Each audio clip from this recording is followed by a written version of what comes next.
tell you a story that I was told not too long ago. This is a good friend of mine. I believe him nameless. He has a cousin that's a Uber driver, and he picked up this affluent family. You could tell that they had money just by the clothes that they were wearing. And he's driving back to the hotel in Orlando because they were at Disney World. And he gets to hear him talk a little bit in the back seat, and he starts to talk to him a little bit.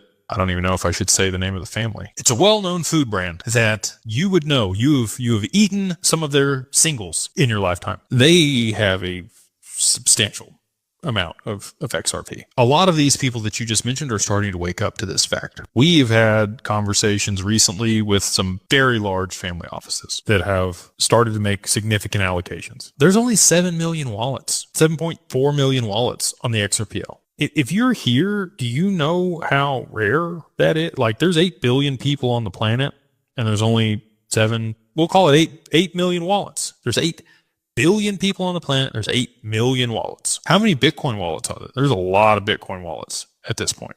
A lot of people own Bitcoin. Not that many people own XRP. Half those wallets are less than 100 XRP. Not that much XRP. It might be one day. Post price appreciation could be a lot of money. But anyway, here, the other thing is people that have already made a bunch of money. Do you know what their primary objective is? It's return of capital, wealth preservation. They're not going to take exorbitant risks or roll the dice on things with significant amounts of money to put themselves in a position to lose. You should only have to get rich once, okay? And they understand that. So this whole asset class is still risky to them. It's the Wild West. They're not even going to look at it. 62% of family offices have no allocation nor intention of making an allocation to crypto. 38% of family offices, $16 trillion globally out of the 10,000 plus family offices. There's 4 trillion of that are even looking at this asset class. Maybe 5 trillion out of 16. And those are the people that made their money through high risk return,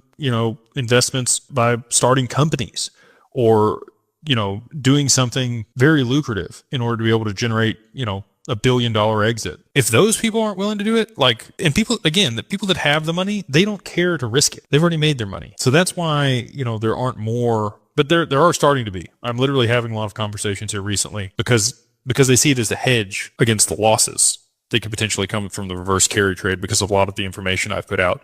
Those are the conversations that I'm having now. It's not about, I'm going to make a bunch of money. It's how do I preserve my wealth and use this as a uncorrelated bet that it's going to hedge against the losses that I'm going to see from this other stuff unwinding. They're not dumping all, $1 billion that they have into XRP. They're preserving their wealth. And I think that's a mindset shift that a lot of people are going to have post price appreciation. And again, sorry to get on a soapbox here for people, but rolling it all on one thing, I view